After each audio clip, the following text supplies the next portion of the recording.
إن الحمد لله نحمده ونصلي على رسوله الكريم أما بعد أعوذ بالله السميع العليم من الشيطان الرجيم بسم الله الرحمن الرحيم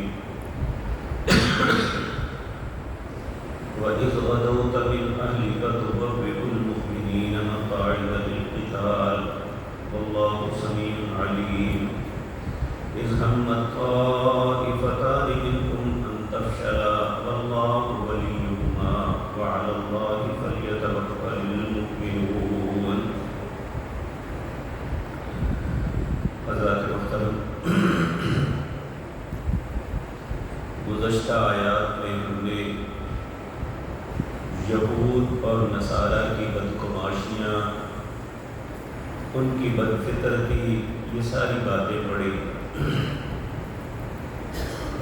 اور پھر اللہ رب العزت نے اہل ایمان کو حکم فرمایا کہ تم نے کبھی بھی ان میں سے کسی کو دلی دوست نہیں بنانا، اگر ایسا کیا تو تمہارے نقصان کا سبب بنے گا۔ اور آج تجربہ شاہد ہے کہ جب بھی مسلمانوں نے کسی غیر مسلمان پر اعتماد کیا اس نے دھوکہ ہی دیا۔ اب اللہ رب العزت اپنی بات کا رخ احد کی جنگ کی طرف موڑ رہے ہیں۔ یہ معرکہ ہجرت کے 30ویں سال ہوا تھا، جبکہ پہلا بڑا معرکہ بدر تھا، یہ ہجرت کے 2 سال رمضان المبارک میں ہوا۔ اس میں اللہ رب العزت نے مسلمانوں کو عظیم فتح سے نوازا۔ 70 کے قریب کافر اس میں مقتول ہوئے، اور 70 کے قریب بہت بڑے بڑے سردار قید ہو گئے۔ یہ اہل مکہ کے لیے ایک بہت ہزیمت اور شکست تھی۔ یہ جب واپس پلٹے تو پھر ایک پورا سال انہوں نے جنگ کی آگ بھڑکائی لوگوں کے دلوں میں کہ ہم نے اس کا بدلہ لینا ہے۔ ہجرت کے 30ویں سال شوال کے اندر، یہ تقریباً 13 مہینے بعد، یہ مدینہ پہ 3000 مسلح سواروں کے ساتھ حملہ آور ہوئے۔ نبی کریم صلی اللہ علیہ وسلم نے بھی اپنے ساتھیوں کو جمع کیا۔ اس وقت یہ 1000 کا لشکر بنا۔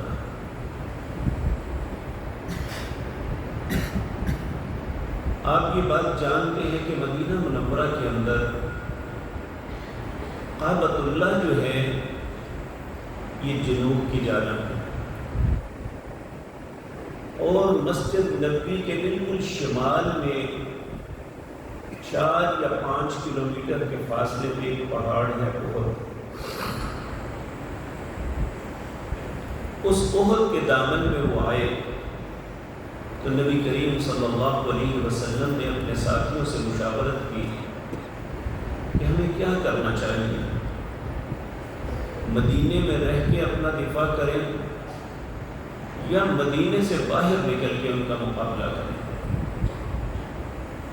اور وہ لوگ جو بدر میں شریک نہیں ہو سکے تھے، ان کے دل کی بڑی خواہش تھی کہ ہم باہر میں جا کے لڑیں۔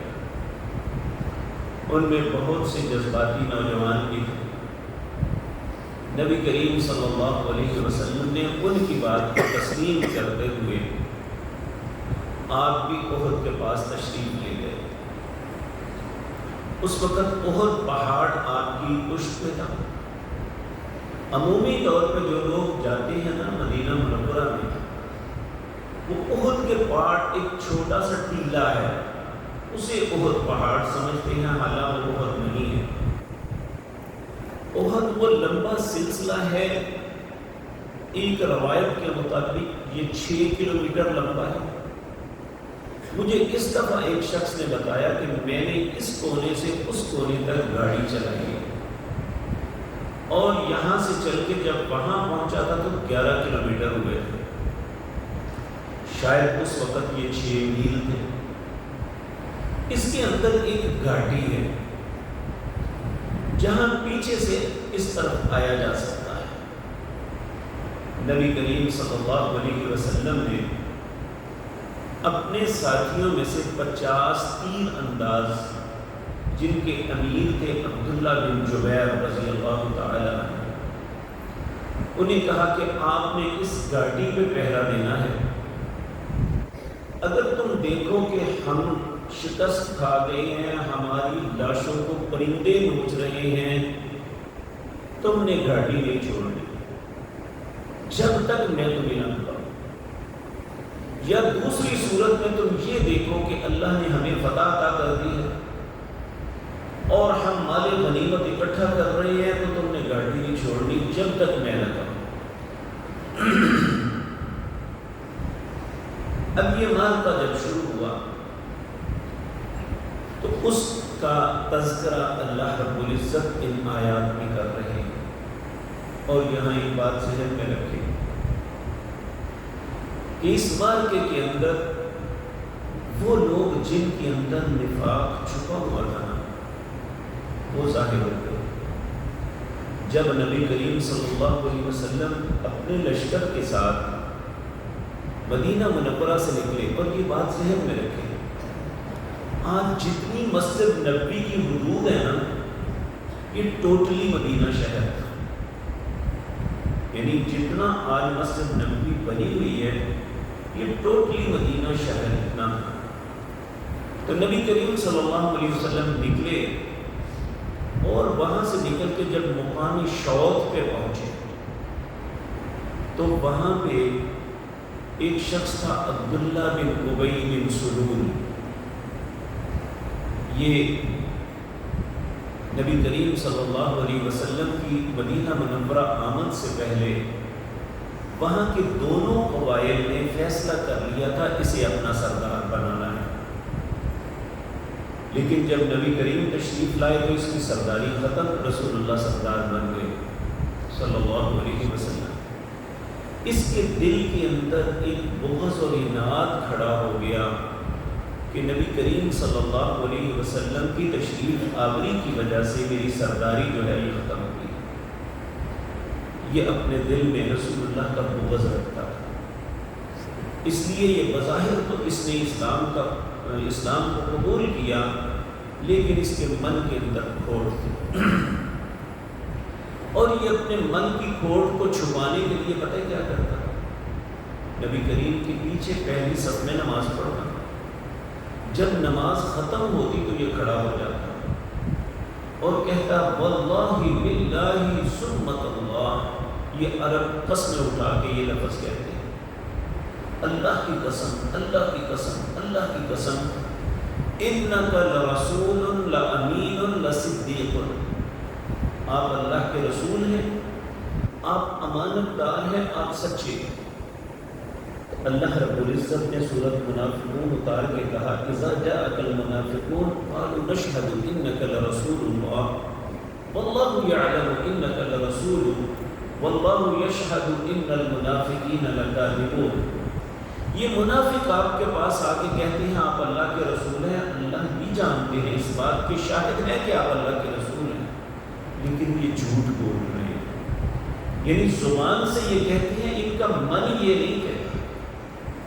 تو یہ عبداللہ بن ابی 300 ساتھیوں کو لے کے الگ ہو گیا کہ ہم نہیں کی بات جا کے لڑیں گے، آپ نے ہماری بات نہیں مانی، ہم نے کہا تھا مدینے میں رہ کے جو ہے ان کا دفاع کرتے ہیں، آپ نے ہماری بات نہیں مانی، اس لیے ہم آپ کے ساتھ نہیں جائیں۔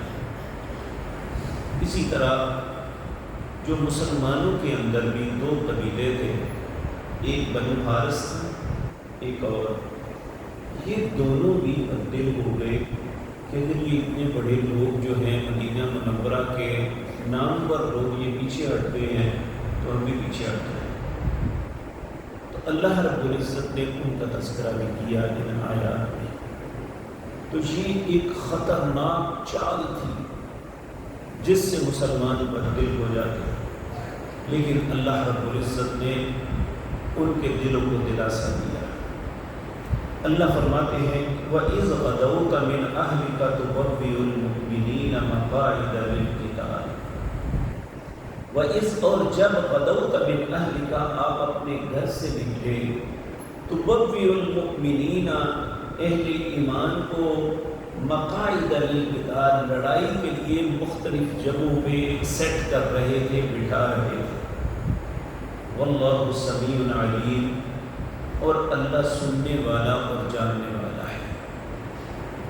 پھر اللہ ان دونوں گروہوں کا جو اہل ایمان تھے، حقیقتاً وہ منافق نہیں تھے، لیکن یہ ایک بہت بڑی چال ہوتی ہے۔